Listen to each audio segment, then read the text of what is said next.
Okay, guys, this is going to be my review of the 1995 film Heat. Um, and I really loved it. I think it was a very fun film. I think it was with again two great performances of Al Pacino and Robert De Niro, two of the greatest living actors. And so, and they really let loose, and you could tell they have a bunch of fun with this film. I like their dynamic, in that scene they had in the cafe, and their kind of ongoing kind of cat and mouse. And I think what makes this film so funny is because Al Pacino seems to be playing a very similar character to, um, Detective Dormer from Insomnia, which kind of made me, have some heavy Insomnia vibes. But anyways, but yeah, again, it was a great film. I love, the heists, whether it be like the opening one or I love the shootout because it felt so real with like there's not really that much music or score.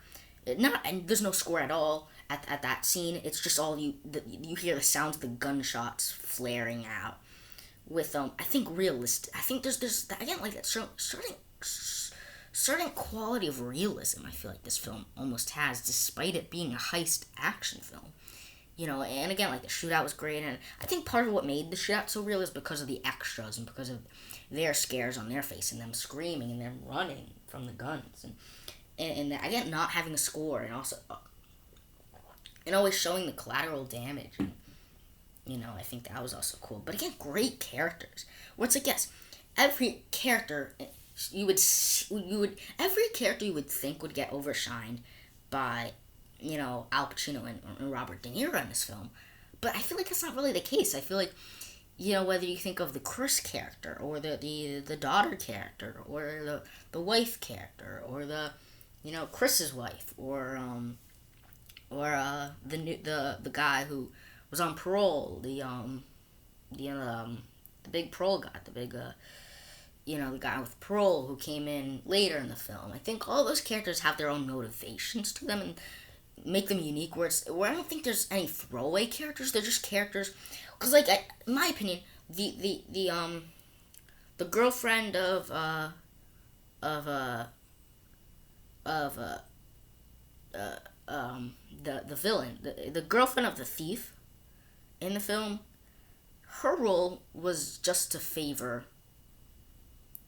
you know the thief. So it's like sometimes the character's roles are not to be a great individual character.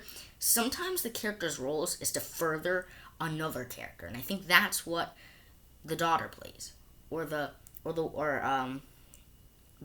detective's wife, or the thief's girlfriend, or the detective's stepdaughter. I think all of those things are to further motivate um, our heroes and villains, our detective and our robber, and give them actual struggle where it's like you see the detective struggling to fully commit to the case or commit to time with his wife and stepdaughter.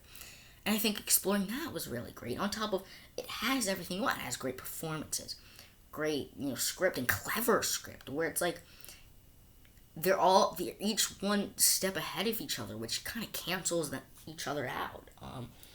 And then you also have the what again? There's so many characters I can name them all. It's a great ensemble cast. Where it's this on the front on the front you're like okay, it has Al Pacino, Robert De Niro, Val Kilmer, and then you're like, but then you realize the supporting cast is also great.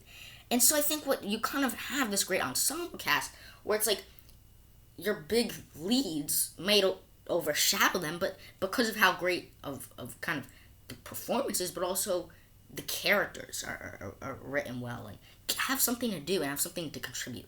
Even down from the street thugs, that they have at the beginning of the film after, the detective goes there. Again, with great funny dialogue. And again, Al Pacino once again gets to pull off the detective character once again, like he did in Insomnia. And, I think he fits that stereotype of a role really well. And he does that once again here, and I think seeing that was again also great. Another great thing. I mean, I saw him in Irishman, and he was great there. And once again, great. And I think playing again the detective, always be trying to be one step ahead when I just think that cat and mouse interaction was very strong in this film, and I really enjoyed it. I love like the final shootout. I love when obviously the guy who messed up in the first heist, almost being like and having what's his face, having Vincent, I think was the villain's name, having Vincent, I think it's Vincent McCulley, Vincent the robber come into his what's his face hotel room and then kill him. And it's these great different moments. It's these great moments and scenes, whether you talk about whether it's for laughs, whether it's for heart and drama, or whether it's for the action sequences. Or I love the part where he's gonna give the package and turns out that they're gonna plan on killing Vincent, and then they run over the man who was hired to kill Vincent. And I think there's so many layers to this film where it's like there's so many things going on, but I think they all contribute to each other because they contribute to this case. I think that's the biggest thing.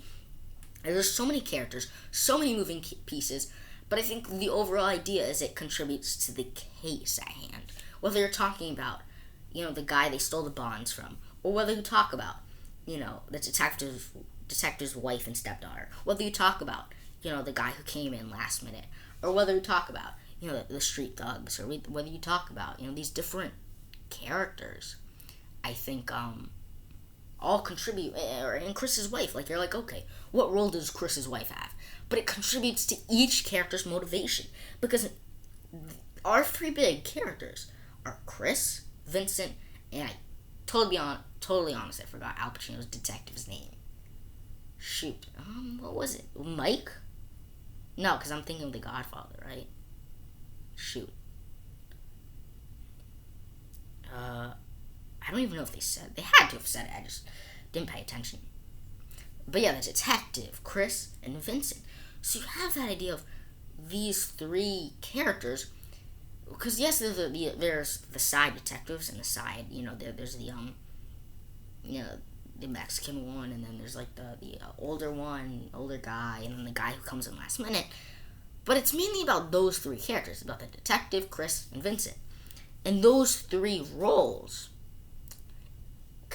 their motivations, I think it's more importantly the motivations, come from these supporting characters that on its own are written well, and on its own great, and on its own interesting. Because they're not just your typical girlfriend because he's dating a villain. He's not your typical wife because he's dating this detective, and their interactions are not just let's go hug and kiss. Their interactions are, can our marriage last because you're addicted to solving crimes. And the stepdaughters, can't, the dad never comes, and and then the wife is fed up about Chris, and his gambling problems, and his, being, in and out of prison and whatnot, and dealing with that, and having a son. Again, these contribute to these three these trinity of characters, but they're supporting characters that push them in their motivating direction, push them away from their motivation direction, push them toward their motivated direction, on top of being great characters in and of itself. On top of the script in the film is always one step ahead of its viewers, where you think this film is going to take this direction, but it shifts so often where you're like, is this where the film's going? Is this where the film's going? But you love every scene. I think that this film is a collection of great moments, but that are fluid through a story.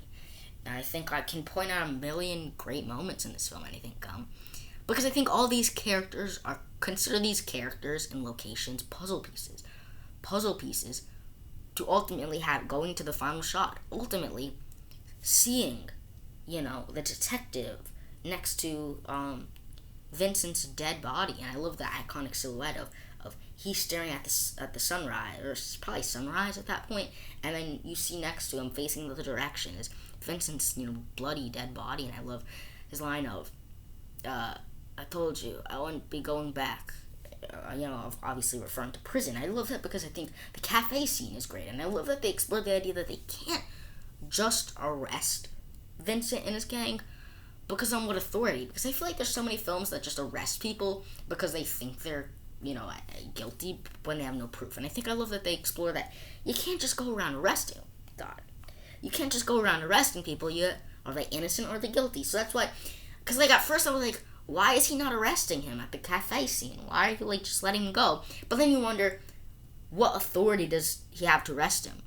He has no evidence. It comes down to evidence. He has no evidence that he was part of the act against the truck heist. He has no evidence, because yes, he saw him break into that place for metal, but he never came out with metal.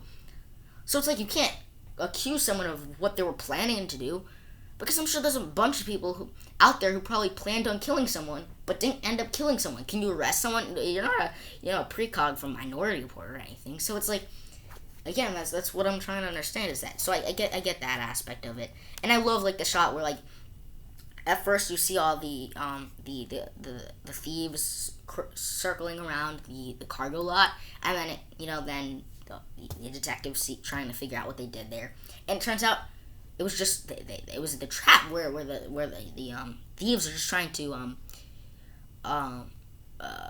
size them up. And I love that the thieves are not just mustache twirling villains because they do it for other people. They're part of a group. They're doing it for money, but they're also doing it for compassion. You see where Chris is coming from at the end with leaving the group, and you see that Robert De Niro's character is just loves that act of crime and that sense of crime, and I think that he just can't escape from, and it's similar to I love how the detective and the thief are so similar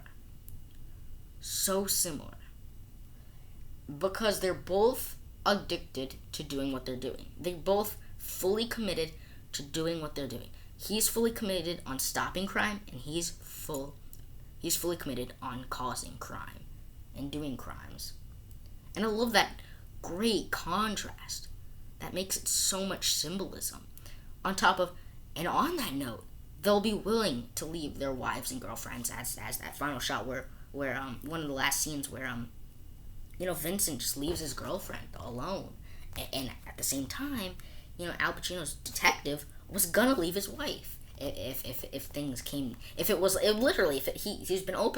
open about, if it comes down to solving the case or gonna have dinner with you, it's solving the case. And I think so I love that contrast where it's they're so different but so similar at the same time. And again, the great actors flooded throughout, great sequences. I talked about the shootout sequence, or the bank heist part of it, or the opening. I love the opening with all the trucks and shooting, and I love the cleverness, the subtle cleverness of, he asks the person at the food truck, can I have a refill? Just runs away so that there's no witnesses. I love the subtlety of the informant, trace the informant, and then you realize, wait, if Vincent's going to one guy, if Vincent's gonna go to this location for this guy, why don't we go to that location knowing he's gonna be there? So almost using that for Hargrave, whatever. That the guy who was part of the first mission who messed up and was kicked off, and they tried killing him, but he ran away. Again, there's so many great moments. I could literally pin out moment by moment, whether you talk about the opening or whether you talk about, I love the detectives meeting with the fences was great, and then when he goes to the bar and the club and interviews there, he's so funny. I love Al Pacino has a way where he can be funny, but so intimidating with his presence. It's unique. It's unique there. But I love this film. This film is really fun and among the best that I've ever seen. It's great that this is such a great film, but it's a one shot, and I'm glad. I think it's getting a prequel, but at the same time, with a Heat prequel, where the hell do you go with it? Because I think part of what makes this film great is the ongoing cat and mouse of Robert De Niro and Al Pacino's characters going head to head, the criminal and the cop. So if you just say either it's just about, the detective or just about the thief, I don't know how interested I would be. Because yes, no matter how you... But the thing is, if you're going to do a prequel, then you also have to recast the characters. Because are you really going to do the whole de-aging thing? Because, at that point, Pacino would be mid-80s, and so would De Niro. Are you really going to de-age them to under 50 years old? Part of the magic is that those two characters on a cat and mouse, chasing, and those actors that were in the film. Are you really going to de-age them? Or I wouldn't like it, because that's the thing. If you want to do someone uprising in crime, or early going detective, just recast, just make a whole new original film. So I would love a sequel. You can't do a sequel because again, I think it's just a great one-off, and I think Heat's so good, but nobody really talks about it. I think that is the testament to why nobody really talks about original films that came out years ago. Because usually great films, common sense, get a sequel. The best of the best films have a sequel. That's not true. But the best of the best films that get talked about get a sequel. Because, it's a great film, and this gets a sequel. And that's the unfortunate thing of films like Shawshank Redemption and Forrest Gump and this film, Heat. Get so overlooked because they didn't make a sequel. It's not a franchise. Nobody can love that film. And that's the unfortunate thing of films that are only one film that came out years prior. But the 90s were the king of just standalone great films.